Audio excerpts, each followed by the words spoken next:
বিসমিল্লাহির রহমানির রহিম। সুপ্রিয় শিক্ষার্থী, ঢাকা কলেজ কর্তৃক আয়োজিত অনলাইন ক্লাসে তোমাদেরকে আমি স্বাগত জানাচ্ছি। আমি শান্তনু হাসান, প্রভাষক ব্যবস্থাপনা বিভাগ, ঢাকা কলেজ, ঢাকা। আজকে আমি একাদশ প্রথম বর্ষের ব্যবসা সংগঠন ও ব্যবস্থাপনা বিষয়ের ক্লাস নিব। তো এই ক্লাস আমরা অনেকদিন ধরে নিচ্ছি। তো আমাদের মোটামুটি 12টি চ্যাপ্টার ছিল একাদশ শ্রেণীর ব্যবসা সংগঠন ও ব্যবস্থাপনা বিষয়। তো এই 12টি ক্লাসের ভিতরে আমাদের 12টি অধ্যায় ছিল। এই 12টি অধ্যায়ের সবগুলো অধ্যায় আমাদের ক্লাস নিয়ে শেষ হয়ে গেছে। তো সেই কারণে আজকে আমরা রিভিশন ক্লাস নেব। তো রিভিশন ক্লাসে আমরা প্রথম অধ্যায় থেকে রিভিশনটা শুরু করব আসলে। তো প্রথম অধ্যায়ে আমাদের ব্যবসার মৌলিক ধারণা নিয়ে আলোচনা করা আছে। তো ব্যবসার মৌলিক ধারণা নিয়ে তোমাদের আহমেদ করিম স্যার তোমাদেরকে ক্লাস নিয়েছে শুরু থেকেই। তো আমরা যেহেতু রিভিশন ক্লাস, তো খুঁটিনাটি বিষয়গুলো যেগুলো ধরো পড়ানো হয়নি অথবা যেগুলো টাচ করা হয়নি, যেগুলোতে আমরা গুরুত্ব কম দেই, সেই বিষয়গুলো আমরা রিভিশন ক্লাসে নিয়ে আসবো। যেহেতু আমাদের সময় আছে, যেহেতু আমরা রিভাইজ করছি বিষয়গুলো, সেহেতু আমরা সবগুলো বিষয় এখানে আলোচনা করার চেষ্টা করব যেগুলো আলোচনা থেকে বাদ পড়ে গেছে। আমরা যখন পড়িয়েছিলাম তোমাদেরকে মেইন আলোচনাতে, তোমার অনেক বিষয়ই আমরা আলোচনা থেকে বাদ দিয়ে দিই ইম্পর্টেন্স অনুযায়ী। তো সেই কারণে আমরা রিভিশন ক্লাসে সেই বিষয়গুলো নিয়ে আসবো যেগুলো আসলে কম পড়ানো হয়েছে। তো আমাদের রিভিশন ক্লাসে আজকে যে বিষয়গুলো তোমরা পাবা সেটা হচ্ছে আমরা এখানে ব্যবসার সম্পর্কে আমরা আজকে ডিটেলস জানবো। যেসব মনীষীরা ব্যবসা সম্পর্কে বিস্তারিত সংজ্ঞা দিয়েছেন, সেসব মনীষীদের সংজ্ঞাও অনেক সময় তোমাদের পরীক্ষাতে চলে আসে যে এই সংজ্ঞাটা কোন মনীষী দিয়েছেন। তো সেই কারণে আমরা সংজ্ঞায়নগুলোও দরকার আছে যে ব্যবসা সম্পর্কে কোন মনীষীরা কি বলেছেন। তো এই সম্পর্কে আমরা জানবো এবং ব্যবসার উৎপত্তি এবং ক্রমবিকাশ সম্পর্কেও আমরা বিস্তারিত জানবো। তো ব্যবসার উৎপত্তি ও ক্রমবিকাশ সম্পর্কে তোমার হয়তোবা সৃজনশীল প্রশ্ন আসবে না, কিন্তু ব্যবসার উৎপত্তি ও ক্রমবিকাশ নিয়ে তুমি কিন্তু ভর্তি পরীক্ষাতে প্রশ্ন পাবা যে মুদ্রার প্রচলন হয়েছে কোন যুগে, শিল্প বিপ্লব কখন হলো, অথবা আধুনিক যে আমরা ব্যবসার যে ধ্যান ধারণা, এই আধুনিক ব্যবসার সূচনা কখন থেকে হয়, বা এই আধুনিক ব্যবসার পর্যায়ে আসার আগ মুহূর্তে ব্যবসার কি ধরনের পরিবর্তন এখানে হয়েছে, বা ব্যবসার আগের বা প্রাচীন যুগের যে ব্যবসার যে প্রচলন ছিল সেটা কেমন ছিল, বা বার্টার সিস্টেম কি, বা বিনিময় প্রথাটা কি, এটা কিন্তু তোমাদের এখানে জানতে হবে। তো আজকের ক্লাস থেকে তোমরা এগুলো পাবে। এরপরে আমরা এখানে ব্যবসার আওতা ও পরিধি, এটাও তোমাদের হয়তোবা পড়ানো হয়নি। তো আওতা ও পরিধিটাও আমরা পড়বো যে ব্যবসার ভিতরে আসলে কি কি আছে। তো আমরা জানি যে ব্যবসার ভিতরে তোমার এখানে শিল্প আছে, বাণিজ্য আছে, প্রত্যক্ষ সেবা আছে। তো এইগুলো নিয়েও আজকে আমরা রিভিশন ক্লাসে আলোচনা করব। এবং ব্যবসার উদ্দেশ্য, আমরা অনেক সময় ব্যবসা পড়ি ঠিকই, বা ব্যবসার শিক্ষার স্টুডেন্ট হিসাবে এই যে ব্যবসা, এটার উদ্দেশ্যটা আসলে কি, বা আমরা অবজেক্টিভটা কি, ব্যবসা করার উদ্দেশ্যটা আমরা অনেক সময় বলি যে শুধু মুনাফা অর্জনই ব্যবসার মুখ্য উদ্দেশ্য, বা আমরা এরপরে বলি যে সমাজের কল্যাণ করা ব্যবসার উদ্দেশ্য। এছাড়াও কিন্তু ব্যবসার অনেক উদ্দেশ্য রয়ে গেছে। তো সেই সব উদ্দেশ্যগুলোও কিন্তু আমরা বিস্তারিত এখানে আজকে আলোচনা করব। তো আমরা আসো কথা না বাড়িয়ে আমাদের রিভিশন ক্লাসের প্রথম যে টপিকটা আছে সেটাতে চলে যাই। ব্যবসার ধারণা নিয়ে তোমাদেরকে আমি বিস্তারিত এখন ব্যাখ্যা করব। তো প্রথমেই যেটা আমরা বলি যে ব্যবসাটা আসলে কি। তো ব্যবসা বলতেই আমরা বলি যে মুনাফা অর্জনের উদ্দেশ্যে পণ্য ও সেবা কর্মের উৎপাদন থেকে শুরু করে চূড়ান্ত ভোক্তার কাছে পৌঁছানো পর্যন্ত সার্বিক অর্থনৈতিক কর্মকাণ্ডকে কিন্তু আমরা ব্যবসা বলি। তো এখানে হাইলাইটেড বিষয় যেটা আছে যে আমরা কিন্তু বলি যে অর্থনৈতিক কর্মকাণ্ড, যে কোনো বৈধ অর্থনৈতিক কর্মকাণ্ডকেই আমরা ব্যবসা বলবো, এবং যদি সেটা মুনাফা অর্জনের উদ্দেশ্য হয়। যদি মুনাফা অর্জনের উদ্দেশ্য ছাড়া কোনো বৈধ অর্থনৈতিক কর্মকাণ্ড হয়, সেটা কিন্তু ব্যবসা হবে না। তুমি ধরো তোমার প্রয়োজন মেটানোর জন্য প্রত্যেক দিনই অনেক ধরনের অর্থনৈতিক কর্মকাণ্ডের সাথে জড়িত, কিন্তু সেগুলো কিন্তু ব্যবসা না। তুমি তোমার মোবাইল রিচার্জ করতেছো, তোমার মোবাইল দিয়েই তুমি বিভিন্ন ধরনের পেমেন্ট করছো, অনলাইনের জিনিস পারচেজ করছো। তো এগুলো কিন্তু তোমার এখানে ব্যবসা। তুমি এখানে যেহেতু এগুলো ওয়ান টাইম পারচেজ করছো, অথবা তুমি এখানে যেহেতু এটা মুনাফা অর্জনের উদ্দেশ্য করছো না, সেটা কিন্তু ব্যবসা হবে না। আবার তুমি যদি এই জিনিসটাই যদি অনলাইনে বসে তোমার পুরাতন কোনো জিনিস বিক্রয়ের সাথে যদি তুমি ধরো, আমাদের ফেসবুকে এখন একটা পেজ আছে রিসাইকেল বিন, তুমি যদি এই রিসাইকেল বিনে ধরো যে পুরাতন জিনিস যারা কম দামে বিক্রি করে তাদের থেকে কিনে আবার সেটাকে আবার বিক্রি করো বিভিন্ন জায়গাতে, এটা কিন্তু আবার ব্যবসা হবে, কারণ এখানে তোমার মুনাফা অর্জনের একটা উদ্দেশ্য আছে। তো এইভাবে আমরা এখানে মুনাফা অর্জনের উদ্দেশ্য এবং বৈধ অর্থনৈতিক কর্মকাণ্ড, এই দুইটা বিষয় দিয়েই আমরা বলি যে ব্যবসা সংজ্ঞায়নটা হওয়া উচিত। এছাড়াও আমরা এখানে ব্যবসাটাকে বলি যে ব্যবসা একটি স্বাধীন এবং পরিবর্তনযোগ্য পেশা। যে ব্যবসাটাকে আমরা এখানে চাকুরি থেকে আলাদা করছি এই কারণে যে চাকুরির ক্ষেত্রে কিন্তু স্বাধীনতাটা থাকে না, যে চাকুরি বা চাকর যে অন্যের অধীনে থেকে তোমার কাজ করতে হয়, এখানে কোনো ব্যক্তি স্বাধীনতা বা এখানে ব্যক্তিগত ইচ্ছার কোনো এখানে কিন্তু দাম নেই। তোমার প্রতিষ্ঠানের চাহিদা অনুযায়ী তোমাকে সারা জীবন খেটে যেতে হবে। তোমার প্রতিষ্ঠান যদি তোমাকে তোমার প্রয়োজন অনুযায়ী ছুটি বা তোমার যেই সমস্যা সেই সমস্যার জন্য যদি তোমাকে ছাড় না দেয়, সেক্ষেত্রে কিন্তু তোমার এখানে কোনো কিছুই করার নেই। তো এই যে আমরা বলি হচ্ছে চাকুরির ক্ষেত্রে এই সমস্যা, এইটা জন্যই অনেকে কিন্তু স্বাধীন চেতা মানুষ যারা আছে তারা চাকরি না করে এখানে তারা ব্যবসা করে, তারা নিজেরা স্বাধীনভাবে বিভিন্ন ধরনের ব্যবসার সাথে তারা জড়িত হয়। অনেকে দেখা যায় যে এই যে তোমরা এখন দেখো যে যারা চাকরিজীবী না, যারা ব্যবসার সাথে জড়িত, বিভিন্ন ধরনের কেনাবেচার সাথে বা স্টকের সাথে কিন্তু তারা জড়িত থাকে। যেমন আমরা এখানে এই যে রোজার আগেই দেখি যে বিভিন্ন পণ্যের দাম বেড়ে যায়, এখন পেঁয়াজের দাম বাড়ছে, তো অনেকেই দেখা যায় এখন পেঁয়াজ আলু এগুলা কিনে রাখছে, পেঁয়াজ আলুর দাম কিন্তু আরও বাড়বে। তো এটা দিয়ে তারা কিন্তু পরবর্তীতে এই মানে যখন দাম বাড়বে তখন কিন্তু এটা বিক্রি করে লাভবান হতে পারে। তো এইভাবেই আমরা বলি যে ব্যবসাটা আসলে স্বাধীন, পরিবর্তনযোগ্য, যে কোনো এখানে পেশা হতে পারে, সেটা ব্যবসা হিসেবে আসবে।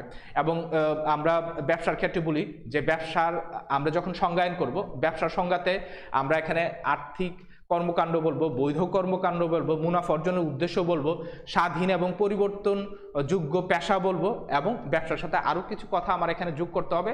আমি যদি সংজ্ঞায়ন করতে যাই যে ব্যবসাটা হচ্ছে ঝুঁকি এবং অনিশ্চয়তার মধ্যে কাজ করে সেখান থেকে মুনাফা বের করে নিয়ে আসার একটা প্রয়াস। তো এখানে ব্যবসা করতে গেলে তোমার ঝুঁকি এবং অনিশ্চয়তাও থাকবে।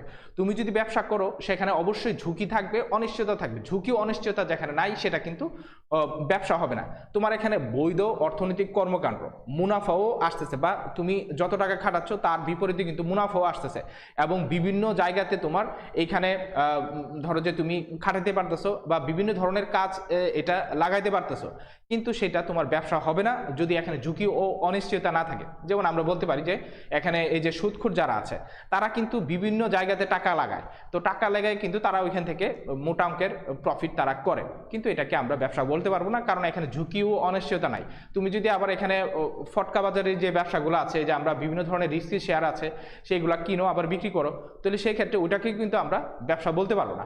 তো সেই কারণেই এখানে ব্যবসা করার ক্ষেত্রে ঝুঁকি ও অনিশ্চয়তা থাকবে। ঝুঁকি ও অনিশ্চয়তা না থাকলে সেটা ব্যবসা হবে না। যেমন অনেকে ব্যাংকে টাকা রাখে, ফিক্সড ডিপোজিট করে, সঞ্চয়পত্র কিনে, এগুলা কিন্তু ব্যবসা না। তো সেই কারণেই ঝুঁকি ও অনিশ্চয়তা ছাড়া কিন্তু ব্যবসা হবে না। এছাড়া এই আমরা বলি যে ঝুঁকি ও অনিশ্চয়তা যেহেতু ব্যবসায় আছে, প্রত্যেক ব্যবসায়ী দেখা যায় যে এই ঝুঁকি ও অনিশ্চয়তাটা দূর করার জন্য কিন্তু তারা বিভিন্ন ধরনের তাদের দূরদর্শীমূলক এবং তীক্ষ্ণ বুদ্ধির এখানে প্রয়োগ কিন্তু তারা ঘটিয়ে এখান থেকেই তারা মুনাফা নিশ্চিত করে। কারণ যেখানেই অনিশ্চয়তা সেখানে কিন্তু মানুষ যেতে ভয় পায়। তো এই ভয়টা যারা জয় করে, এই অনিশ্চয়তার ভিতরে যারা ঝুঁকি নিয়ে অর্থ বিনিয়োগ করে, তারাই কিন্তু সেখান থেকে প্রফিট নিয়ে আসতে পারে, এবং তাদেরকে আমরা উদ্যোক্তা বলি, তারাই এখানে ব্যবসায়ী। তো সে কারণে আমরা এখানে ব্যবসা সংজ্ঞায়ন করতে গেলে এই বিষয়গুলো আসবে। এছাড়াও আমরা এখানে ব্যবসা কথা যদি আমরা বলি যে এখানে মূলধন বিনিয়োগের একটা কথা থাকে, যে ব্যবসা হইতে হলে অবশ্যই এখানে কোনোভাবে মূলধন বিনিয়োগ করতে হবে, অথবা এখানে আমরা এই মূলধন বিনিয়োগ করে কোনো না কোনো কিছু এখানে সৃষ্টি বা তৈরি করতে হবে যেটা মানুষের অভাব পূরণ করে, যেটাকে আমরা বলি হচ্ছে উপযোগ সৃষ্টি করা। যে ব্যবসা যদি কোনো কিছুর উপযোগ সৃষ্টি করে, সেটা থেকে মানুষের অভাব পূরণ করে, সেটা থেকে যদি প্রফিট করতে পারে, সেটাকে আমরা ব্যবসা বলি। তো এইভাবেই আমরা এখানে ব্যবসা করার ক্ষেত্রে আমরা যদি বলি যে কোনো প্রতিষ্ঠান কর্তৃক মুনাফা অর্জনের লক্ষ্যে পণ্য সেবা দ্রব্যাদি উৎপাদন, বন্টন এবং এর সহায়ক কার্যাবলীকে কিন্তু আমরা এখানে ব্যবসা হিসাবে সহজেই সংজ্ঞায়িত করতে পারতেছি। এছাড়াও ব্যবসা সম্পর্কে আমরা বিভিন্ন মনীষীদের সংজ্ঞা এখন পড়তে পারি। আমরা এখানে 4টা মনীষীর সংজ্ঞা পড়বো। এছাড়াও তোমাদের এখানে বইয়েতে আরও অনেক সংজ্ঞা দেওয়া আছে। তো আমরা 4টা সংজ্ঞা যেটা সচরাচর আমরা দেখে থাকি বিভিন্ন বই দেওয়া থাকে, তো সেখান থেকে 4টা সংজ্ঞা নেওয়া। প্রথম যে সংজ্ঞাটা আছে অধ্যাপক স্কিনার ও ইভান শেভিচের একটা সংজ্ঞা আছে। এখানে উনি ব্যবসা সম্পর্কে বলেছেন, business is the exchange of goods, services or money for mutual benefit or profit. যে ব্যবসাই হচ্ছে যে পারস্পরিক সুবিধা অর্জনের জন্য আমি যদি মুনাফার উদ্দেশ্যে নিজেদের ভিতরে পণ্য সেবা এবং অর্থের বিনিময় করি, সেটাকে আমরা ব্যবসা বলি। যে এই যে আমাদের এখানে স্কিনারের যে সংজ্ঞাটা আছে যে মিউচুয়াল বেনিফিটের জন্য, যখন আমরা পণ্য সেবা বা এখানে অর্থের বিনিময় করছি সেটাকে কিন্তু আমরা এখানে ব্যবসা বলতে পারবো। তো উনার সংজ্ঞাতে সবকিছু আসেনি। তো আমরা এখানে সংজ্ঞায়ন যখন করব, সংজ্ঞায়নের ক্ষেত্রে যে কোনো একজন লেখক সে যেভাবেই সংজ্ঞাটা দিয়েছে সেভাবেই আমরা লিখব, এখানে কোনো ক্রিটিসিজমের দরকার নেই।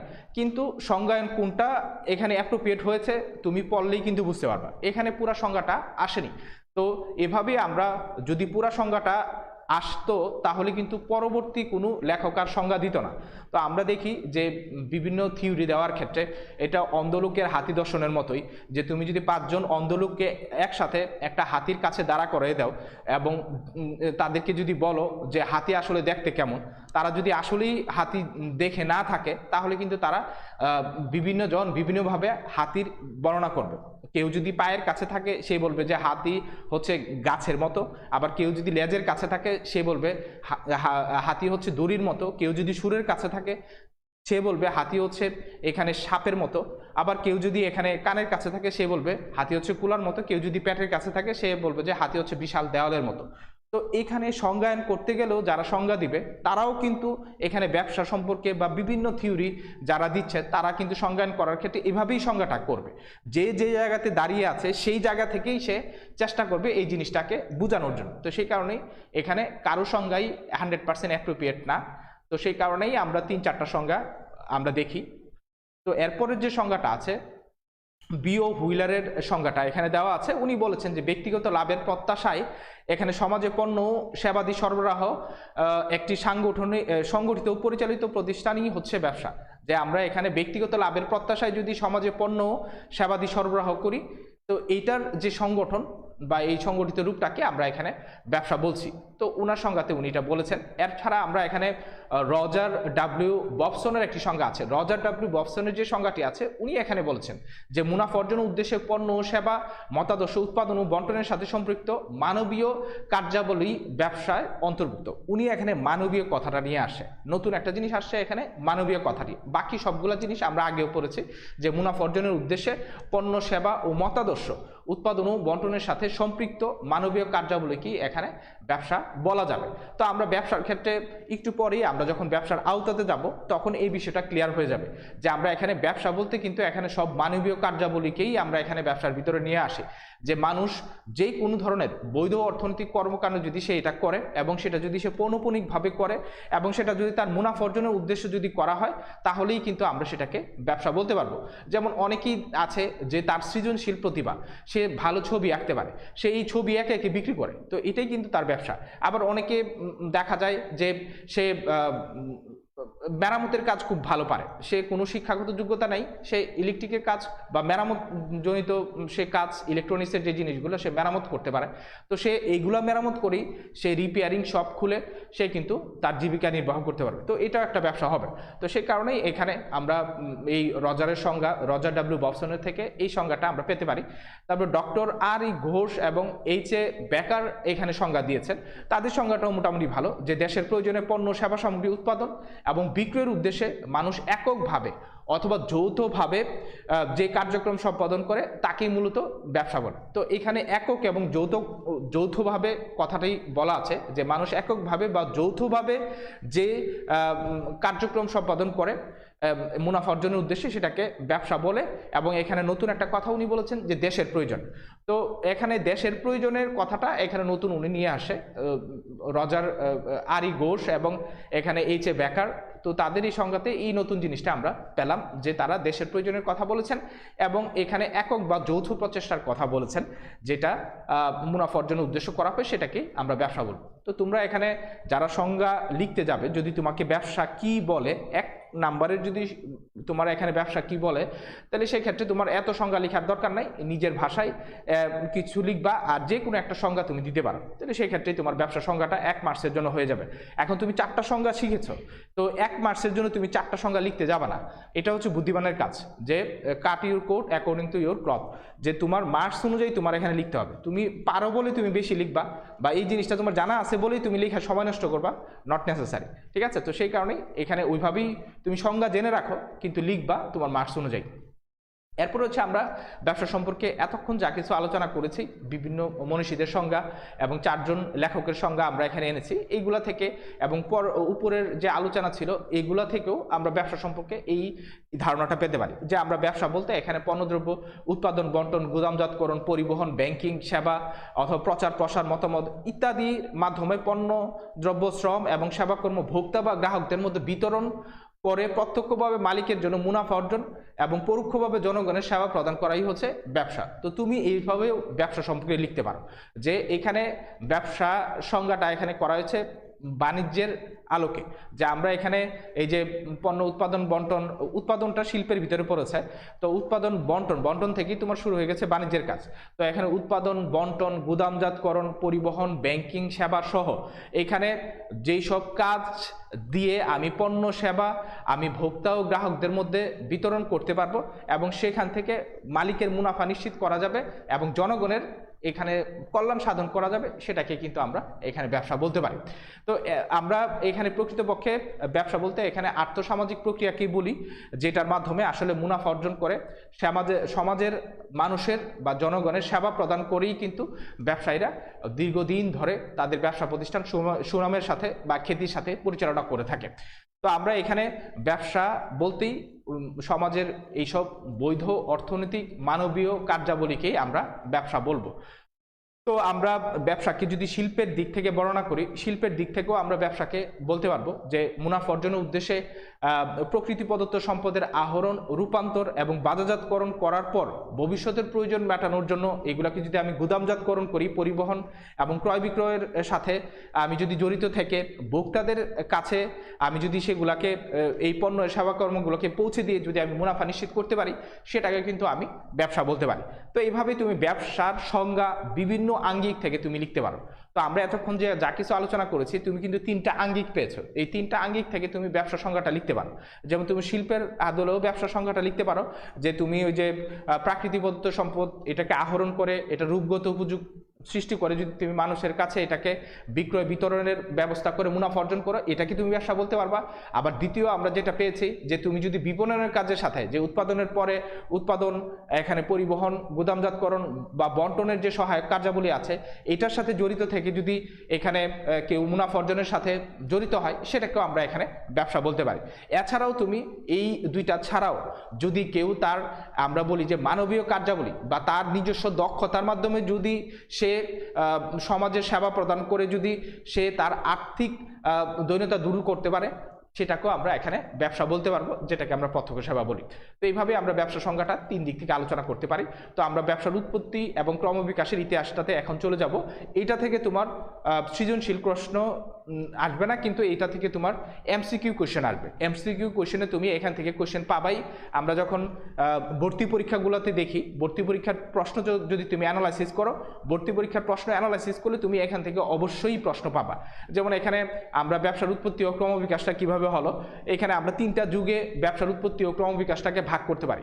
তো এটা প্রাচীন যুগ, এরপর মধ্যযুগ এবং আধুনিক যুগ, এই 3টা পর্যায়ে আমরা ব্যবসার ক্রমবিকাশ বা ব্যবসাটা কিভাবে একদম আদি যুগ থেকে বর্তমান অবস্থায় আসলো সেটা কিন্তু আমরা এখানে তুলে ধরতে পারি। তো সেটাকে আমরা এখানে ব্যবসার উৎপত্তি ও ক্রমবিকাশটা বলতে পারি। তো প্রথম যেটা আছে আমরা প্রাচীন যুগ বলি, যে প্রাচীন যুগে ব্যবসাটা আসলে কেমন ছিল। তো প্রাচীন যুগে তোমরা সবাই জানো যে প্রাচীন যুগে মানুষ গুহায় বসবাস করতো বা বন জঙ্গলে যাযাবরের মতো তাদের জীবন ছিল। তো সেখানে মানুষ এখানে ফল মূল আহরণ করা, পশু শিকার করা, এগুলোর মাধ্যমে তারা জীবন নির্ধারণ করতো। তো সেই ক্ষেত্রে কিন্তু ওইখানে ব্যবসার কিন্তু তখনও এখানে বিকাশ ঘটেনি। তখন মানুষ সাধারণত আমরা দেখতাম যে একজন আরেকজনের সাথে তাদের যে প্রয়োজনীয় জিনিসগুলো সেগুলো বিনিময় করত। এইটা ছিল প্রাচীন যুগে, যে যারা এখানে মৎস্য শিকারী ছিল, যারা মাছ ধরতে পারতো, এই বন্য মানুষ যারা শুধু মাছ শিকার করত, তারা দেখা যেত যে যারা এখানে পশু শিকারে পারদর্শী তাদের সাথে মাছ দিয়ে পশু শিকারের যে গোশত সেটা কিন্তু তারা আদান প্রদান করত। আবার যারা এখানে বিভিন্ন ধরনের কাজ যেমন মধু আহরণ করত, তারা কিন্তু এটা দিয়ে অন্য জিনিস কিন্তু তারা তাদের অন্য গোত্র থেকে কিন্তু বিনিময় করে তারা নিয়ে আসতো। তো এই প্রাচীন যুগে ব্যবসার যে ধারণা, সেই ব্যবসার ধারণাটা একদম ধরো যে মুনাফা অর্জনের উদ্দেশ্যে বৈধ অর্থনৈতিক কর্মকাণ্ড এরকম সংজ্ঞায়নে প্রাচীন যুগের ব্যবসাটা আসলে পড়বে না। প্রাচীন যুগে ব্যবসাটার ক্রম উন্নতির একদম যেহেতু প্রাথমিক যুগ বা প্রাথমিক অবস্থা, তো সেই ক্ষেত্রে ব্যবসাটা মানে আদলটাই ছিল এখানে বিনিময় প্রথার উপরে নির্ভরশীল, অথবা এখানে বিনিময়টা হইতো। তো আমরা প্রাচীন যুগটাকে দুই ভাগে ভাগ করতে পারি, একটা হচ্ছে তোমার আদিম স্তর, আরেকটা হচ্ছে এখানে বিনিময় প্রথার উদ্ভব। তো আদিম স্তর যেটা আছে প্রাচীন যুগে, আদিম স্তরের ক্ষেত্রে আমরা একটু আগে যেটা বলেছি যে এখানে মানুষ যাযাবর শ্রেণী যারা ছিল তারা বিভিন্ন গুহাতে বসবাস করত, এবং সেখানে গুহাবাসী যারা ছিল তারা এখানে পশু শিকার বা মৎস্য শিকার করত। তো তারা নিজেদের ভিতরে তাদের শিকার করা যেই মাছ বা পশু বা বন্য জীবজন্তু এগুলা কিন্তু আদান প্রদান করত। তো এর পরবর্তীতে দেখা গেল যে মানুষ গুহা ছেড়ে, এই আদিম যুগেই কিন্তু মানুষ গুহা ছেড়ে এই যে বিভিন্ন ধরনের শস্য বীজ তারা যেগুলা আশেপাশে থেকে পেত এগুলা তারা সংগ্রহ করত। এগুলা সংগ্রহ করেই তারা তাদের যেখানে তারা বসবাস করতো এগুলা ওইখানে কিন্তু তারা বপন করে ওইখান থেকে দেখলো যে এইখান থেকে ফসল হয়। পরবর্তীতে তারা আস্তে আস্তে গুহা ছেড়ে তারা লোকালয়ে গুহা ছেড়ে তারা সমতল ভূমিতে চলে আসে এবং সেখানে তারা চাষাবাদ শুরু করে এবং সমাজবদ্ধ হয়ে বসবাস শুরু করে। সেই আদিম যুগেই যখন কৃষিকাজ শুরু হয় তখন থেকে কৃষিকাজ এবং এখানে পশুপালন এই দুইটা জিনিস কিন্তু ব্যবসার প্রাথমিক সূচনা বলতে পারি আমরা। যে তখন কৃষিকাজ যখন করা হতো, যারা এখানে ঝুম চাষ করতো, এই যে এখনো পার্বত্য অঞ্চলের যারা আছে তারা ঝুম চাষ করে, তো এই যে তাদের যে শস্য, এই শস্যগুলো কিন্তু তারা এই যে যারা পশুপালন করত তাদের সাথে এই পশুর বিনিময়ে তাদের শস্য আদান প্রদান করত। তো এইভাবেই আমরা এখানে প্রাচীন যুগটা দেখি যে প্রাচীন যুগে কিন্তু তোমার আস্তে আস্তে গুহাবাসী মানুষ, আগেও পরিবার প্রথা ছিল বা গোত্র প্রথা ছিল, সেটা থেকে তারা পরিবারে সংঘবদ্ধভাবে বসবাস করে বিভিন্ন প্রতিকূল বা তোমার এখানে বিভিন্ন বিরূপ প্রভাব, প্রাকৃতিক যে বিরূপ প্রভাব এগুলা মোকাবেলা করার শক্তি কিন্তু তারা পরিবারের সংঘবদ্ধ হয়ে বসবাস করা থেকে তারা যে পায় বা পেত, সেটা থেকেই তাদের এখানে পরিবার প্রথার উদ্ভব ঘটে। তো সেই কারণেই তারা একসাথে বসবাস করত এবং নিজেদের ভিতরে কিন্তু এখানে তারা আত্মনির্ভরশীল ছিল এবং এখানে গার্হস্থ্য অর্থনীতি বা গৃহস্থালির যে কাজগুলা সেগুলা কিন্তু তারা এখানে একত্রিতভাবে সমাজবদ্ধভাবে হয়ে এই আদিম যুগে মানুষ চালু করে। এর পরবর্তীতে শুরু হয় হচ্ছে বিনিময় প্রথার যুগ। এটা আমরা প্রাচীন যুগেরই বলি যে দ্বিতীয় পার্ট। সেখানে বিনিময় প্রথার ক্ষেত্রে নিজের চাহিদা মেটানোর পরে তারা নিজেদের পণ্যগুলা অন্যদের সাথে কিন্তু এখানে বিনিময় করত। তো এখানে কৃষি পণ্যের সাথে বিভিন্ন ধরনের পণ্য বিনিময়ের কথা আমি একটু আগেই বলেছি। তো বিনিময় যুগে এই বিনিময়টা ছিল, এই বিনিময় যুগে কিন্তু তোমার এখানে কোনো ধরনের এখানে আমরা বলি যে বিনিময়ের মাধ্যম কিন্তু তখনও উদ্ভাবন হয়নি। তো প্রাচীন যুগে কিন্তু কোনো বিনিময় মাধ্যম উদ্ভাবন হয়নি। বিনিময় মাধ্যম বলতে আমরা এখানে মুদ্রা, কড়ি, স্বর্ণ মুদ্র বা রৌপ্য মুদ্র এগুলার কথা বলছি। এই প্রাচীন যুগে কিন্তু এটার উদ্ভবটা হয়নি। অনেক ক্ষেত্রেই তোমাদের এখানে এমসিকিউতে প্রশ্ন আসে যে বিনিময় প্রথা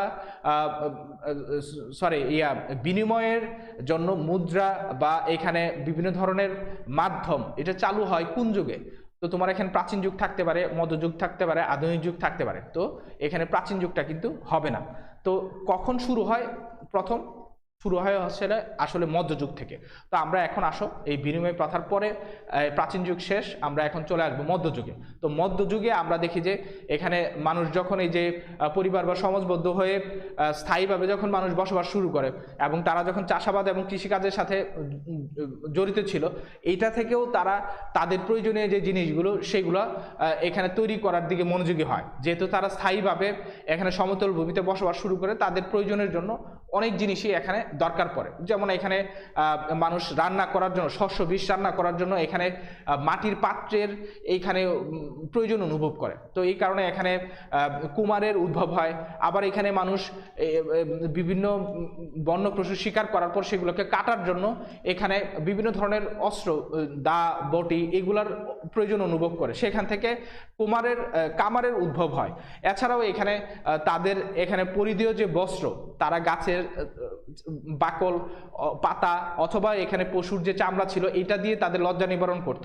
পরবর্তীতে তারা প্রয়োজন অনুভব করলো যে এই লজ্জা নিবারণ করার জন্য যে এখানে একটা কোনো কাপড় টাপড় জাতীয় কোনো কিছু দিয়ে বা বস্ত্র দিয়ে এই লজ্জা নিবারণ করা যায় কিনা। তো সেই ক্ষেত্রে তারা এখানে তাঁত শ্রেণী যেটা আছে সুতা থেকে এখানে তাঁত শ্রেণীরও কিন্তু উদ্ভব হয়। তো মধ্যযুগেই আমরা দেখি যে এই বিভিন্ন ধরনের এক্সপার্টাইজ কাজের ক্ষেত্রে কিন্তু মানুষের যে প্রয়োজন সেটা অনুভব হয় এবং সেখান থেকে কিন্তু এই বিভিন্ন পেশারও উদ্ভব হতে থাকে। তো এই পেশার উদ্ভবের মধ্য দিয়েই কিন্তু তোমার মধ্যযুগের সূচনা এবং মধ্যযুগে এই পেশাগুলোই পরবর্তীতে কিন্তু এখানে বিনিময়ের মাধ্যম হিসাবে বিভিন্ন অর্থ এবং রৌপ্যমুদ্রের উদ্ভব ঘটায়। কারণ আমি যখন একটা সেবা দিচ্ছি আমার এই সেবার বিনিময়ে আমি কোনো না কোনো কিছু আমি বিনিময় হিসেবে প্রত্যাশা করি। তো সেই কারণেই এখানে মধ্যযুগের যে প্রথম যেই আইডিয়াটা আছে মধ্যযুগে ধাতব দ্রব্য এবং মুদ্রার প্রবর্তন হয়। তো প্রথম যেটা আছে আমরা যে বিনিময় প্রথার প্রতিবন্ধকতা যেটা ছিল যে আমি আমার 5টা মাছের বিনিময়ে আমি আসলে কতটুকু পশু মাংস পাবো অথবা আমি আমার শস্যের বিনিময়ে কতটুকু মাছ পাবো, এটাতে সবসময় একটা সমস্যা থেকে যেত। তো সেই কারণে মধ্যযুগে আমি একটা মাধ্যম যে আমি আমার জিনিসটা আমার ইচ্ছা মতে আমার ন্যায্য দাম দিয়ে আমি এই রৌপ্যমুদ্র বা এখানে করির বিনিময়ে আমি এটা কারো কাছে দিয়ে দিব, আমি পরবর্তীতে এই জিনিসটা দিয়ে আমি আবার আমার প্রয়োজন মতো আমার যে জিনিসটা আছে আমি অন্য কারো কাছ থেকে সংগ্রহ করে নিতে পারবো। তো সেই কারণেই এই ধাতব দ্রব্য বা মুদ্রার প্রবর্তন হয়। তো আমরা এখানে ধাতব দ্রব্য বা মুদ্রার প্রবর্তন হওয়ার সাথে সাথে কিন্তু আমরা কেনাবেচার যে আইডিয়াটা সেটা আসে এবং এখানে ওজন করা বা পরিমাণ করার পদ্ধতিটাও আসে যে আমি একটা ধাতব মুদ্রা দিব নাকি 2টা ধাতব মুদ্রা দিব, তো সেটা একটা জিনিসের পরিমাণের উপরে নির্ভর করে। তো সেই কারণে পরিমাণ বা ওজন এটাও কিন্তু মধ্যযুগে আবিষ্কার হয়। এরপরে হচ্ছে এখানে মধ্যযুগেই এখানে বাজার ও শহরের উৎপত্তি হয়। যেহেতু এখানে মধ্যযুগে বিভিন্ন পেশার মানুষের উদ্ভব হয়, এই পেশার জীবী মানুষ যারা আছে তারা তাদের উৎপাদিত জিনিসগুলা যে কোনো একটা নির্দিষ্ট জায়গাতে নির্দিষ্ট দিনে নিয়ে বসতো, যেটাকে আমরা হাট বলি। তো এই হাট থেকেই স্থায়ীভাবে তোমার বাজার প্রথাটা আসে। বিভিন্ন স্থানে উৎপাদিত দ্রব্য বিক্রির জন্য মানুষ এখানে স্থায়ীভাবে এখানে ওই জিনিসগুলো নিয়ে বসে, যেখানে এটাকে আমরা বাজার বলি। তো এই বাজার প্রথাটা কিন্তু তোমার মধ্যযুগেই উদ্ভব হয় এবং এই মধ্যযুগে ক্রেতা বিক্রেতার এই যে সমাগম বিভিন্ন পণ্যকে এই বিনিময়ের মাধ্যমে কেনার জন্য যে ক্রেতা বিক্রেতা দূর দূরান্ত থেকে আসতো, তো এটার কারণেই এখানে বাজারের সৃষ্টি হয় এবং এই বাজারটাই স্থায়ী বাজার রূপে বা স্থানীয় বাজার রূপে রূপ নেয়। তো এরপরে আসে হচ্ছে আমাদের এই মধ্যযুগে যেটা আছে যে বিভিন্ন ধরনের সংঘ বা এখানে মহাজন শ্রেণীর উদ্ভব। তো আমরা এখানে সংঘ ব্যবস্থা বা মহাজন শ্রেণীর যে উদ্ভব হয় যে আমরা বাজার থেকে আমরা বাজারের নিকটবর্তী বিভিন্ন ধরনের গ্রাম বা লোকালয়ের উদ্ভব। এই লোকালয়টাই পরবর্তীতে যখন ব্যাপক পরিমাণে এখানে উৎপাদন বা এখানে চাষাবাদের সাথে যখন জড়িত হলো তখন শহরের উদ্ভব হইল। তো এই শহর শ্রেণী এবং এখানে এই লোকালয়ের উদ্ভবের সাথে সাথেই কিন্তু বিভিন্ন ধরনের শ্রেণীর বা পেশার মানুষের উদ্ভব হয়। যেমন এখানে পেশাজীবী শ্রেণী যারা আছে, পেশাজীবী শ্রেণীরা তারা একত্রিতভাবে এখানে যারা এইখানে কেনাবেচার সাথে জড়িত তারা বণিক সংঘ গড়ে তোলে এবং এখানে যারা উৎপাদনের সাথে জড়িত তারা এখানে এই যে তাঁত শিল্পের যাদের সাথে যারা জড়িত তাঁত শিল্প সংগঠন তারা গড়ে তোলে। তো এইভাবেই বিভিন্ন ধরনের এখানে বণিক সংঘ গড়ে ওঠে যারা এখানে কেনাবেচার সাথে জড়িত। তো এই সংঘগুলা পরবর্তীতে এখানে তাদের নিজেদের ভিতরে জিনিসপত্র কেনাবেচা ছাড়াও অন্যের কাছ থেকে জিনিসপত্র একসাথে কিনে নেওয়ার জন্য এখানে মহাজন শ্রেণীরও উদ্ভব ঘটে, যারা এখানে যারা মানে সমাজের যারা ব্যক্তি বিশেষের যে উৎপাদনগুলোকে একসাথে কিনে নিত এবং পরবর্তীতে তারা বিভিন্ন ব্যবসায়ীর কাছে এগুলাকে বিক্রি করতো, তাদেরকে আমরা এখানে মহাজন বলি। তো মহাজনের ক্ষেত্রে আমরা যে মাছের ক্ষেত্রে আমরা যে 1000 বছরের ইতিহাস এখানে আমরা দেখেছি যে এখানে যারা এখানে মৎস্য চাষী ছিল, তো মৎস্যজীবী যারা ছিল তারা কিন্তু মাছ আহরণ করে এই আড়তদারদের কাছে বিক্রি করতে হইতো একটা নির্দিষ্ট দামে। তো আড়তদাররা যেই দাম দিত সেই দাম নিয়েই কিন্তু তাদের এই যে যারা নৌকাতে সারা রাত কষ্ট করে মাছ এখানে ধরতো তাদের কিন্তু সেই দামটা নিয়েই কিন্তু সন্তুষ্ট থাকতে হইতো। তো আমরা এই শ্রেণীটার উদ্ভব দেখি হচ্ছে মধ্যযুগে। তো এই মহাজন শ্রেণীর পরবর্তীতেই আমরা এখানে মধ্যযুগের যে অগ্রগতি, আমরা 1500 সাল থেকে শুরু করে 1750 খ্রিস্টাব্দ পর্যন্ত এখানে ব্যবসা বাণিজ্যের ব্যাপক প্রসার হয়। তখনও মধ্যযুগ চলতে থাকে। 1750 সাল শিল্প বিপ্লবের আগ পর্যন্ত সময়টাকে আমরা এখানে মধ্যযুগ হিসেবে চিহ্নিত করি। এবং এই মধ্যযুগে এখানে ব্যক্তিবিশেষের উৎপাদন এবং ছোটোখাটো এখানে শ্রমনির্ভর যে উৎপাদন সেটা এখানে প্রচলিত হয়। এবং এক দেশের সাথে আরেক দেশের এখানে বিনিময়ের যে মাধ্যম, এই মাধ্যম চালু হওয়ার কারণে রৌপ্যমুদ্র বা এখানে স্বর্ণমুদ্রার মাধ্যমে কিন্তু এক দেশ আরেক দেশের সাথে এখানে পণ্য আমদানি রপ্তানির কাজটাও এখানে করতো। যেমন ইংল্যান্ড থেকে এবং ইউরোপের দেশগুলো থেকে আমরা জানি এখানে এই যে এই কলম্বাস আমেরিকা আবিষ্কার করে, তো আমেরিকা থেকে অনেক জিনিস কিন্তু এখানে ইউরোপের দেশগুলোতে আসে। আবার উপভাষা অন্তরীপ আবিষ্কার করে এখানে আমরা দেখি যে এই ভাস্কো ডা গামা, তো ভাস্কো ডা গামা এখানে ভূমধ্যসাগর দিয়ে উপভাষা অন্তরীপ দিয়ে কিন্তু এখানে এশিয়া এবং দক্ষিণ এশিয়ার দেশগুলোতে আসার এখানে নৌপথ সে আবিষ্কার করে। তো এই আবিষ্কারের ফলে কিন্তু এই দেশ থেকে এই স্বর্ণমুদ্রার বিনিময়ে বিভিন্ন জিনিস কিনে নেওয়া এবং এই যানবাহন দিয়ে সেই জিনিসগুলা ইউরোপের দেশগুলোতে নিয়ে যাওয়া, এই প্রয়োজনটা কিন্তু অনুভব হয়। তো এই মধ্যযুগের এই অগ্রগতিতে আমরা দেখি যে বিভিন্ন দেশ এক দেশ আরেক দেশের সাথে কিন্তু এখানে বাণিজ্যের সম্পর্কটা গড়ে তোলে এবং ব্যাংক ব্যবস্থা বা অর্থ যেটা আমরা কাগজে মুদ্রা, এটারও কিন্তু এই মধ্যযুগেই প্রচলন হয়। তো এরপরে আমরা বাণিজ্য এবং উপনিবেশিক যুগ দেখি, যেটা মধ্যযুগেরই শেষ। বাণিজ্য এবং উপনিবেশিক যুগে আমরা দেখি যে ভূমধ্যসাগরীয় অঞ্চল থেকে কিন্তু তোমার এখানে ব্যবসা বাণিজ্যের যেহেতু ব্যাপক প্রসার ইউরোপের দেশগুলোতে হয়, সেখান থেকেই মানুষ দলে দলে এখানে এশিয়ার দেশগুলো থেকে কাঁচামাল সংগ্রহের জন্য আসতে থাকে। এবং আমরা ওই সময়ে সিল্ক রুট, যেটা তোমার আমরা এখন আলোচিত একটা বিষয় দেখি, এই সিল্ক রুটের মাধ্যমে কিন্তু এই দেশ থেকে এবং চীন এবং এশিয়ার দেশগুলো থেকে কিন্তু ইউরোপের এবং মধ্য এশিয়ার দেশগুলোতে কিন্তু এখানে পণ্য নিয়ে যাওয়া হতো। তো এইভাবেই আমরা এখানে বাণিজ্য এবং উপনিবেশিক যুগের আমরা সূচনা হতে দেখি। বাংলাদেশেও আমরা অনেক ধরনের বিদেশিদের আগমন দেখি, যেমন পর্তুগিজরা বাংলাদেশে আগমন করেছে, এখানে ইংল্যান্ড আগমন করেছে। তো এইভাবে আমাদের যে উপনিবেশিকবাদ, এটার অধীনেও আমরা প্রায় 200 বছর ছিলাম। তো এটা কিন্তু তোমার এই মধ্যযুগের এই ব্যবসার সূচনা থেকেই কিন্তু এই উপনিবেশিকবাদের এই সূচনাটা হয়। তো এই উপনিবেশিকবাদের এই সূচনা কিন্তু ভূমধ্যসাগরের আমরা যে জলপথ আবিষ্কার সেটার ফলেই কিন্তু হয়েছে। যে আমাদের দেশে যে এত ধন সম্পদ, এটা কিন্তু ইউরোপ বা এখানে পার্বত্য অঞ্চলের যে দেশগুলো বা মরুভূমি যারা আছে তাদের কিন্তু এই ধন সম্পদগুলো তাদের নেই। তাদের এখানে কৃষিকাজ হয় না, অথবা মরুভূমির দেশগুলোতে মৎস্য চাষের মতো কোনো কিছুই এখানে সুযোগ নেই।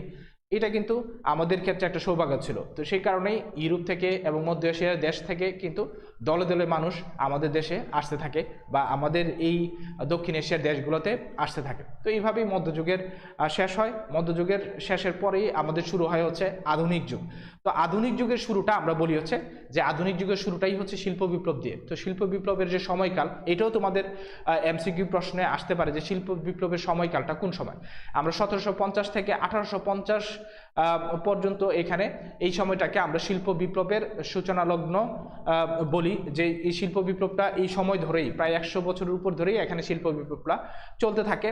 এখানে বিভিন্ন ধরনের যন্ত্রের আবিষ্কার হয়। শিল্প বিপ্লব বলতে এখানে শিল্পের ক্ষেত্রে ব্যবহৃত যে যন্ত্রপাতি সেগুলোর আবিষ্কার কিন্তু এই সময়ে হয়। তো সেই কারণে এটাকে আসলে শিল্প বিপ্লব বলে, বা এখানে যান্ত্রিকতার শুরু এই সময়টাতে হয়। তো আধুনিক যুগের শুরুটা আসলে এই যান্ত্রিকতা দিয়েই শুরু হয়।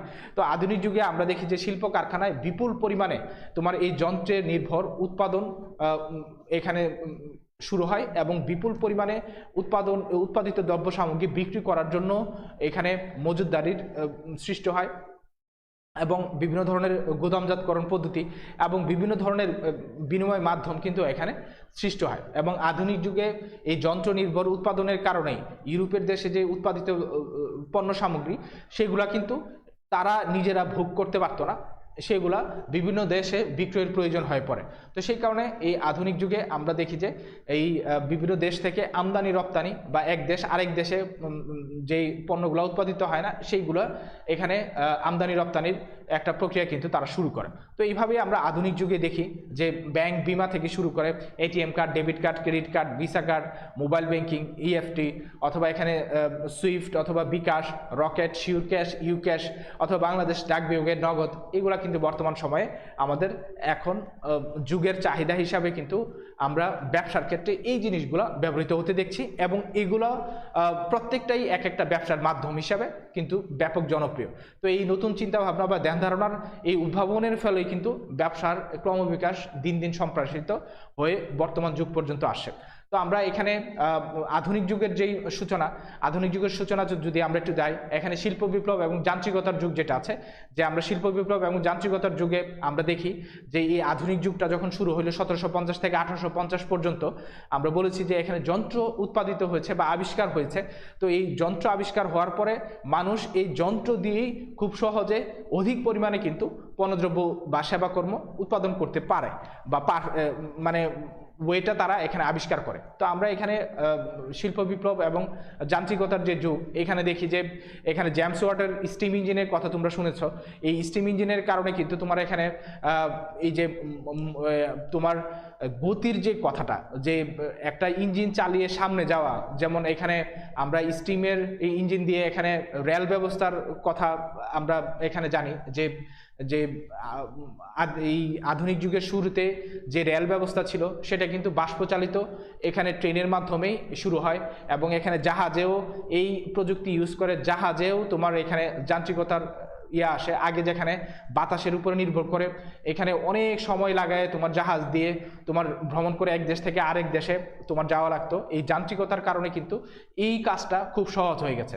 এবং আমরা এশিয়ার বা দক্ষিণ এশিয়ার দেশগুলো থেকে যে এখানে যে সম্পদগুলো আমরা এখানে কৃষি সম্পদ যেগুলো, এগুলো কিন্তু ইউরোপের দেশগুলোতে নিয়ে যাওয়া খুব কঠিন ছিল তোমার নৌপথে। তো সেই ক্ষেত্রে স্টিম ইঞ্জিনের ফলে যেহেতু ট্রেন আবিষ্কার হয়েছে, আমরা এই সিল্ক রুট ধরে কিন্তু এই ট্রেনের মাধ্যমে কিন্তু এই দক্ষিণ এশিয়ার দেশগুলো থেকে কিন্তু পণ্য সামগ্রী একদম তোমার ইউরোপের দেশগুলোতে একদম লন্ডন পর্যন্ত বা ব্রিটেন পর্যন্ত কিন্তু এগুলো আসা যাওয়া করতো। তো এইভাবেই আমরা দেখি যে যান্ত্রিকতা কিন্তু মানুষের এখানে ব্যবসা বাণিজ্যের ক্ষেত্রে একটা গতি নিয়ে আসে, এবং এই যন্ত্র নির্ভর ব্যবসা বাণিজ্যের ফলে কিন্তু এখানে ব্যাপক পরিমাণে উৎপাদন শুরু হয়, এবং এখানে আধুনিকায়ন বা বিশেষায়ন অথবা শ্রম বিভাগের মতো এখানে ধ্যান ধারণারও এখানে উদ্ভব হয়। তো এইভাবেই আমরা আধুনিক যুগের যে সূচনা সেটাকে এভাবে ব্যাখ্যা করতে পারি। এরপরে প্রযুক্তি এবং তথ্য ব্যবস্থারও উদ্ভাবন হয়। তো আমরা আধুনিক যুগে যান্ত্রিকতা যখন শুরু হয় বা যন্ত্র নির্ভর উৎপাদন যখন শুরু হয়, এরপরেই এই যন্ত্রগুলোকে কন্ট্রোল করার জন্য নতুন নতুন ইনোভেশন বা উদ্ভাবন, যে যন্ত্রের যে ভোগান্তি এগুলো কমানোর জন্য কিন্তু ইনোভেটিভ আইডিয়া আসতেই থাকে। আগের যে ভাস্প ইঞ্জিন ছিল, বাষ্পচালিত ইঞ্জিন, তো এটাতে কিছু সমস্যা ছিল। তো সেই কারণে এখানে প্রযুক্তি উদ্ভাবন হয় যে আমরা তাপচালিত বা তেল দিয়ে তোমার এখানে ইঞ্জিন, আগে যেটা কয়লা পুড়িয়ে বাষ্প উৎপাদন করে এখানে পরিচালনা করা হতো, সেটা কিন্তু তাপ উৎপাদনের মাধ্যমে এখানে পরবর্তীতে দেখা গেল যে জ্বালানি হিসাবে তেল বা গ্যাস এটার ব্যবহার চলে আসে। তো এটা হচ্ছে তোমার রিসার্চ এবং ডেভেলপমেন্টের মাধ্যমে তোমার নতুন প্রযুক্তি উদ্ভাবন এবং নতুন নতুন এখানে পণ্য প্রচার প্রসার এগুলা কিন্তু শুরু হয়। এরপর হচ্ছে শিল্প সমৃদ্ধ এবং আধুনিক বিশ্ব বাণিজ্য পরবর্তীতে আমরা দেখি যে শুরু হয়, যে এক দেশ আরেক দেশের সাথে এই যে উৎপাদিত জিনিসগুলো আদান প্রদান বা বিনিময়ের এখানে দরকার পড়ে। তো আমি চাইলেই আমেরিকাতে একটা জিনিস পাঠাতে পারবো না, অথবা আমেরিকা চাইলেই আমার দেশে একটা জিনিস এখানে দিতে পারবে না। তো এই যে সমস্যাটা এটা দূর করার জন্য, এখানে বাণিজ্যের প্রতিবন্ধকতাটা দূর করার জন্য এখানে গ্যাটের উদ্ভব হয় 1948 সালে। গ্যাট বলতে আমরা এখানে general agreement on tariff and trade, যে এখানে বাণিজ্য এবং বাণিজ্যের ক্ষেত্রে যে প্রতিবন্ধকতা এগুলো দূর করার জন্য এখানে গ্যাটের উদ্ভব হয় 1948 সালে। এবং গ্যাট একটা দেশের সাথে আরেকটা দেশের এখানে পণ্য বিনিময়ের ক্ষেত্রে বা লেনদেনের ক্ষেত্রে মুদ্রার বিনিময় হার এবং যে বাধা যেগুলো ছিল এগুলো কিন্তু দূর করার জন্য গ্যাট কিছু নীতিমালা এখানে আবিষ্কার করে। এই গ্যাটের উদ্ভাবিত নীতিমালার কারণেই এখানে বাণিজ্যের যে বাধাগুলো আস্তে আস্তে দূর হতে থাকে এবং এক দেশ আরেক দেশের সাথে তাদের যে ঘাটতি পণ্যগুলো বা উদ্বৃত্ত যে পণ্যগুলো সেগুলো কিন্তু আদান প্রদানের এখানে সুবিধা পায় বা আমদানি রপ্তানির সুবিধাটা তারা পায়।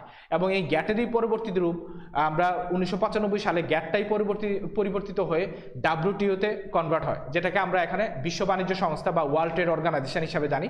এটা 1995 সালে 1948 সালে যে গ্যাট ছিল এটাকেই পরিবর্তিত হয়ে 1995 সালে কিন্তু সেটা WTO-তে কনভার্ট হয়। তো তোমাদের কিন্তু এখানে MCQ কোয়েশ্চেন থাকতে পারে যে কখন এই সংস্থাগুলোর উদ্ভব হয়।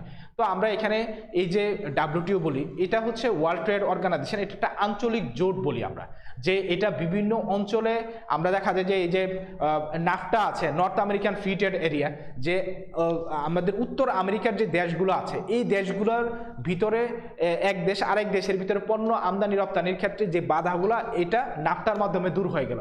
আবার সাফটা যেটা আছে south Asian preferential trade agreement, তো সাউথ এশিয়ান প্রিফারেন্সিয়াল ট্রেড এগ্রিমেন্টের মাধ্যমে কিন্তু এই দক্ষিণ এশিয়ার যে দেশগুলো আছে এদের ভিতরে কিন্তু এখানে বাণিজ্যের ক্ষেত্রে এখানে সুবিধাজনক যেই বিষয়গুলো আমদানি রপ্তানির ক্ষেত্রে কিন্তু এখানে কতটুকু এখানে শুল্ক নির্ধারিত হবে বা কোন পণ্য আমদানি রপ্তানি করা যাবে কোন পণ্য আমদানি রপ্তানি করা যাবে না এটা কিন্তু এখানে নির্ধারিত হয়ে গেল।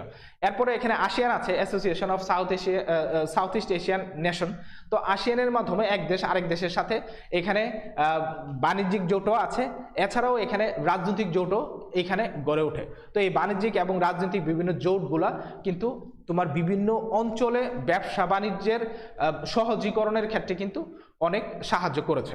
তো এই কারণে আমরা দেখি যে WTO যেটা আছে এটা আন্তর্জাতিক জোট আমরা বলি, যে এখানে পুরো বিশ্বের প্রায়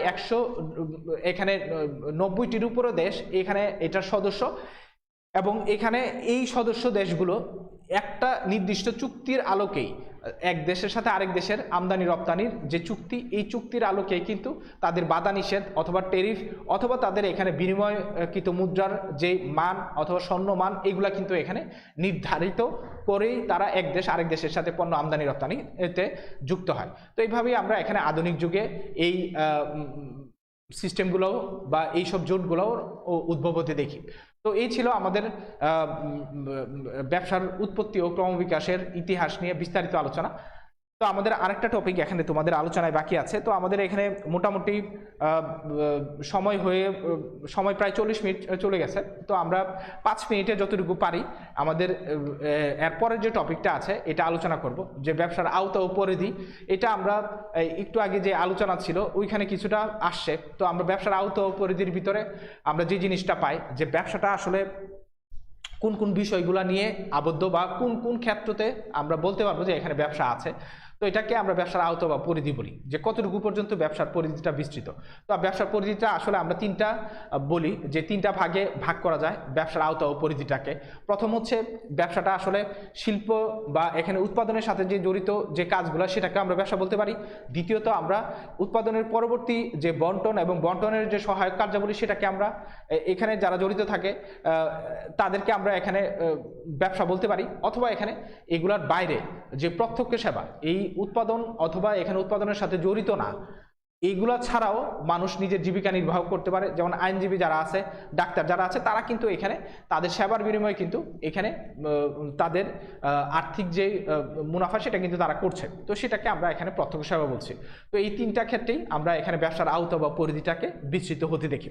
তো প্রথম যেটা আছে আমরা শিল্পর ক্ষেত্রে যদি একটু বিস্তারিত যাই, যে শিল্প কিন্তু আমরা এখানে আমরা বলেছি শিল্প হচ্ছে উৎপাদনের বাহন, বা কোনো কিছু উৎপাদন করা বা কোনো কিছু রূপগত পরিবর্তন করা বা প্রাকৃতিক প্রদত্ত যে সম্পদগুলো আছে এগুলোকে আহরণ করে মানুষের ব্যবহার উপযোগী করে তোলা, বা এই প্রাকৃতিক প্রদত্ত সম্পদগুলোকে আমরা বিভিন্ন ধরনের রূপ বা আকার আকৃতি পরিবর্তন দিয়ে যখন মানুষের অভাব পূরণে ব্যবহার করতে পারবো তখন এটাকে আমরা বলি হচ্ছে শিল্প। তো আমরা শিল্পের ক্ষেত্রে দেখি যে কাঠ থেকে আসবাবপত্র তৈরি হয়, এটা এক ধরনের উপযোগ তৈরি করছে।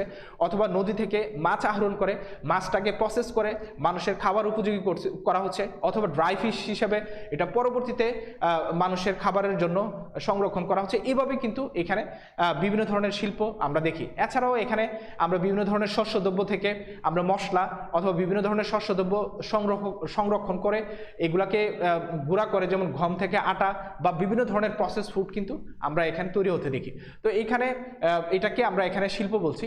তো এই শিল্পের এখানে অনেকগুলো ক্লাসিফিকেশন আছে, আমরা এখানে মোটামুটি 5 থেকে 6টা ভাগে এটাকে ভাগ করে আলোচনা করতে পারি। এগুলোর বিস্তারিত আলোচনা তোমরা পরেও পাবা। তো শিল্পের ক্ষেত্রে এখানে প্রথম যেটা আছে যে উত্তোলন শিল্প।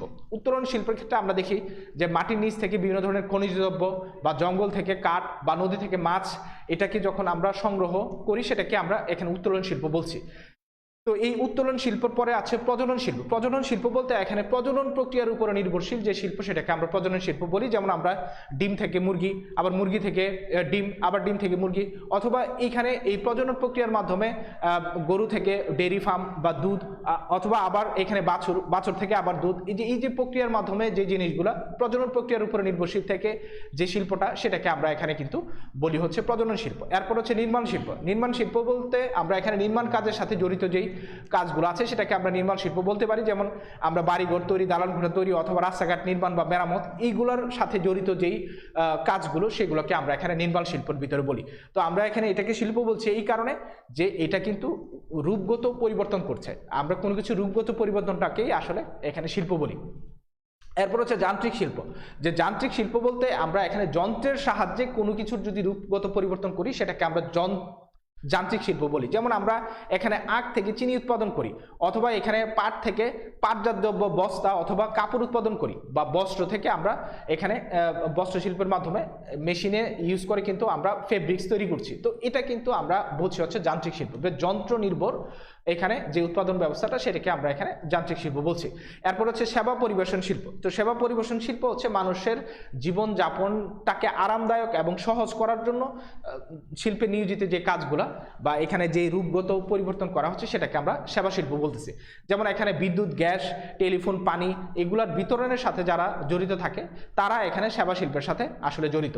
এরপরে হচ্ছে এখানে কৃষিজ শিল্প যেটা আছে, এখানে কৃষিকাজের ক্ষেত্রে কৃষি পণ্য উৎপাদন এবং সেটাকে আহরণ করা, যেমন ধান, পাট, খাদ্যশস্য, অথবা মৌচাক থেকে মধু আহরণ করা, চা আহরণ করা, এগুলো সবগুলোই এখানে কৃষিজ শিল্প আমরা বলে থাকি। তো এই সবগুলোই কিন্তু এখানে শিল্পের আওতার ভিতরে পড়ে। তো আমরা ব্যবসার একটা ক্ষেত্র দেখলাম যে শিল্প। এরপরে হচ্ছে ব্যবসার আরেকটা ক্ষেত্র, সেটা হচ্ছে বাণিজ্য। 2 নম্বর যেটা আছে সেটা হচ্ছে বাণিজ্য। তো বাণিজ্যের ক্ষেত্রে আমরা বলি যে বাণিজ্য হচ্ছে এখানে বিনিময়ের বা বন্টনের একটা ব্যবস্থা, যেটা বিভিন্ন ধরনের প্রতিবন্ধকতা ব্যবসার ক্ষেত্রে উৎপাদনের পরে ভোক্তার কাছে পণ্য পৌঁছানোর যে গ্যাপটা, এই গ্যাপে অনেকগুলো সমস্যা আছে। এই প্রতিবন্ধকতা বা সমস্যাগুলো দূর করার কাজে যেটা জড়িত থাকে সেটাকে আমরা বলি হচ্ছে বাণিজ্য। যেমন এখানে আমরা উৎপাদনের পরে উৎপাদনকারীর কাছ থেকে ভোক্তার কাছে পণ্যটা পৌঁছানোর প্রয়োজন পড়ে, এটাকে আমরা বলি হচ্ছে পরিবহন বা এখানে স্থানগত বাধা, অথবা এখানে সময়গত একটা বাধা। ধরো যে শীতকালের আলু আমরা গরমেও খাই, এখানে একটা সময়গত বাধা দূর করার জন্য গুদামজাতকরণের প্রয়োজন পড়ে। তো এইভাবে আমরা এখানে বাণিজ্যের ক্ষেত্রে এই প্রতিবন্ধকতাটা দূর করার সাথে জড়িত যে কাজগুলো আছে সেটাকে আমরা এখানে বাণিজ্য বলি। যেমন এখানে বাণিজ্যের ক্ষেত্রে আমরা পণ্য বিনিময়টাকে প্রথমেই বলি, যে পণ্য বিনিময় বলতে এখানে কেনাবেচার কাজটাকেই আমরা বলি, বা মালিকানা সত্ত্ব পরিবর্তনের কাজটাকে বলি, যে একজনের কাছ থেকে আরেকজনের কাছে মালিকানা সত্ত্বটা পরিবর্তন হবে। তো এই বাণিজ্যের ক্ষেত্রে প্রথম যেটা আছে পণ্য বিনিময়, এটাকে 2টা ভাগে ভাগ করা যায়। একটা হচ্ছে অভ্যন্তরীণ পণ্য বিনিময়, আরেকটা হচ্ছে এখানে আমরা বলি হচ্ছে বৈদেশিক পণ্য বিনিময়। তো অভ্যন্তরীণ পণ্য বিনিময় যেটা আছে এটাকে আবার 2 ভাগে ভাগ করা যায়। একটা হচ্ছে পাইকারি ব্যবসা, আরেকটা হচ্ছে খুচরা ব্যবসা। এটা তোমাদের এমসিকিউ কোশ্চেনে আসে যে অভ্যন্তরীণ পণ্য বিনিময়কে কয় ভাগে ভাগ করা যায়, অথবা পণ্য বিনিময়কে কয় ভাগে ভাগ করা যায়, অথবা তোমার বৈদেশিক পণ্য বিনিময়কে কয় ভাগে ভাগ করা যায়। তো বৈদেশিক পণ্য বিনিময়কে আমরা আবার 3টা ভাগে ভাগ করে পারি। যে বৈদেশিক পণ্য বিনিময় বলতে আমরা এক দেশ থেকে আরেক দেশে যখন পণ্য বিনিময় করি তখন এটাকে আমরা বৈদেশিক পণ্য বিনিময় বলি। তো সেটাকে আমরা এখানে আমদানি রপ্তানি এবং পূর্ণ রপ্তানি বাণিজ্য বলতেছি। তো এখানে আমদানি রপ্তানি, পূর্ণ রপ্তানি বাণিজ্য এগুলো সবগুলোই তোমরা জানো। শুধু পূর্ণ রপ্তানি বাণিজ্য যেটা আছে এটা একটু আমি বলে দিই, যে বিদেশ থেকে পণ্য সামগ্রী আমদানি করে তা প্রক্রিয়াজাত করে পুনরায় সে দেশে বা অন্য দেশে রপ্তানি করা হলে সেটাকে আমরা পূর্ণ রপ্তানি বাণিজ্য বলি। ধরো যে বাংলাদেশ থেকে যে চামড়া চামড়া হাইড যেগুলো আছে কাঁচা চামড়া, এটা যদি ভারত বা বিভিন্ন দেশ নিয়ে যায় এবং সেটাকে ফিনিশ লেদার হিসাবে তারা এটাকে ধরো যে জ্যাকেট বা বিভিন্ন ধরনের ব্যাগ অথবা প্রস্তুতকৃত জিনিস হিসেবে যদি আবার সেটাকে বাংলাদেশেই রপ্তানি করে, সেটা কিন্তু ভারতের জন্য পূর্ণ রপ্তানি হবে। তো এইভাবে আমরা দেখি যে বিভিন্ন জিনিসগুলো এখানে প্রক্রিয়াজাত করে পুনরায় এটা যদি অন্য কোনো দেশে প্রেরণ করা হয়, আমার নিজেদের সেটা উৎপাদিত হয় না, আমি অন্য দেশ থেকে সেটা আনলাম, এনে সেটাকে প্রক্রিয়াজাত করে যদি আমি আবার অন্য কোনো দেশে সেটাকে প্রেরণ করি, সেটাকে আমরা পূর্ণ রপ্তানি বলতে পারি। তো এখানে আমরা এই ব্যবসার আওতা ও পরিধিতে আমরা বিনিময়ের সহায়ক কার্যাবলী, আমরা এখানে বাণিজ্যের ক্ষেত্রে যেটা বলেছি পণ্য বিনিময় এবং পণ্য বিনিময়ের সহায়ক কার্যাবলী। তো পণ্য বিনিময় নিয়ে এতক্ষণ কথা হলো, পণ্য বিনিময়ের যে সহায়ক কার্যাবলী সেটা তোমরা একটু বাসায় দেখে নিবা। আমরা এখানে পণ্য বিনিময়ের সহায়ক কার্যাবলী যেটা ছিল পরিবহন, বীমা, গুদামজাতকরণ, ব্যাংকিং, এগুলো আমরা আগেও আলোচনা করেছি, এগুলো সহজ জিনিস তোমরা জানো। এবং প্রত্যক্ষ সেবা যেটা আছে এটা ইতিমধ্যেই আমি আলোচনাতে নিয়ে এসেছি, যে ব্যক্তি বিশেষের যে দক্ষতা বা এখানে স্পেশালাইজেশনের বা নিজের যে জ্ঞান মনন, সেটার মাধ্যমে সে যদি কোনো স্বাধীন অর্থনৈতিক কর্মকাণ্ডের সাথে জড়িত থাকে, যদি অর্থনৈতিকভাবে লাভবান হতে পারে, সেটাকে আমরা এখানে প্রত্যক্ষ সেবা বলতেছি। যেমন উকিলের সেবা, অথবা আমরা এখানে বিভিন্ন ধরনের আমরা সিএ ফার্মের চার্টার্ড অ্যাকাউন্টেন্ট যারা আছে তারা এখানে হিসাব নিকাশের ক্ষেত্রে তোমাকে সহায়তা করে থাকে। তো এরা কিন্তু সবাই কিন্তু এখানে প্রত্যক্ষ সেবার সাথে জড়িত। তো এই ছিল আমার আজকের আলোচনা। তো আমরা এরপরে যেটা আছে আমাদের এখানে মূল্যায়নের কাজ আছে, আমরা 1 মিনিট একটু মূল্যায়নের প্রশ্নগুলো দেখে নিব, তারপরে আমরা ক্লাস শেষ করে দিব। তো মূল্যায়নে আমরা যে প্রশ্নগুলো আছে এতক্ষণ যা আমি আলোচনা করেছি, এখান থেকে আমার মূল্যায়নের 5টা প্রশ্ন আছে। তো তোমরা 1 মিনিট সময় পাবা। তো আনসারগুলো আমি বলছি, তুমি শুধু টাইপ করতে থাকো। 1 নাম্বার যেটা আছে যে শিল্পকে কয় ভাগে ভাগ করা যায়, এখানে 2, 3, 4, 5 কয় ভাগে ভাগ করা যায় তুমি এখানে আনসার করতে পারো। এরপরে হচ্ছে নদী থেকে এখানে মাছ আহরণ কোন ধরনের শিল্পের ভিতরে পড়ে, এখানে সেবা, নির্মাণ, উত্তোলন, পর্যটন শিল্প, সেটা তুমি উত্তর করো। ব্যবসার মুখ্য উদ্দেশ্য কোনটি, তো আমরা এখানে ব্যবসা নিয়ে অনেক আলোচনা করেছি, মুখ্য উদ্দেশ্য কোনটি সেটাও আমি বলেছি। এখানে মুখ্য উদ্দেশ্য কি, সম্পত্তি অর্জন, মুনাফা অর্জন, মানব সেবা বা গ্রাহকের সন্তুষ্টি কোনটা, সেটা তুমি এখানে আনসার করো। কখন ইংল্যান্ডের শিল্প বিপ্লবের সূচনা হয়, একটু আগে কিন্তু আমরা সেটা আলোচনা করেছি, সেটা দ্বাদশ শতাব্দীতে, ষোড়শ শতাব্দীতে, নাকি অষ্টাদশ শতাব্দীর শেষ দিকে, নাকি অষ্টাদশ শতাব্দীর এখানে প্রথমে, সেটা কিন্তু এখানে তুমি করতে পারো, আনসার করতে পারো। এরপর হচ্ছে বিশ্ব বাণিজ্য সংস্থা গঠিত হয় কত সালে, 1992, 93, 94, 95, একটু আগেই আমরা এটা নিয়ে WTO নিয়ে আলোচনা করেছি। তো এইভাবে কিন্তু তুমি এখানে আলোচনা থেকে 5টা কোয়েশ্চেনের আনসার করতে পারো, এবং এই 5টা কোয়েশ্চেন সবগুলোই কিন্তু তোমাদের এখানে বিভিন্ন বোর্ডে আসছে। তো সেই কারণে এখানে এই প্রশ্নগুলো আমি নিয়ে আসি। তো আমরা দেখি যে লাইভে আমাদের সাথে কারা আছে, আমরা 30 সেকেন্ড একটু লাইভটা দেখব যে লাইভে আমাদের সাথে কে কে আছে, একটু লাইভটা আমরা দেখি।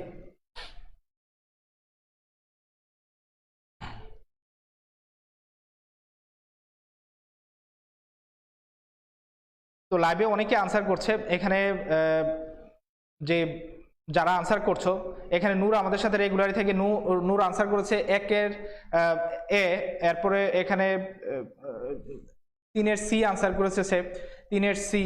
এরপরে হচ্ছে এখানে এখানে আর হচ্ছে, আচ্ছা আরো অনেকে আনসার করতেছে, এখানে সময় লাগবে আনসার করতে। এখানে 2 এর সি আনসার করেছে নূর, 3 এর বি আনসার করেছে। তো অনেকে হয়তো বা টাইপ করছো, বা অনেকেই পরবর্তীতে আমাদের পরে সংযুক্ত হয়েছে, তো অনেকেই চিন্তা করছো যে আনসার কোনটা হবে।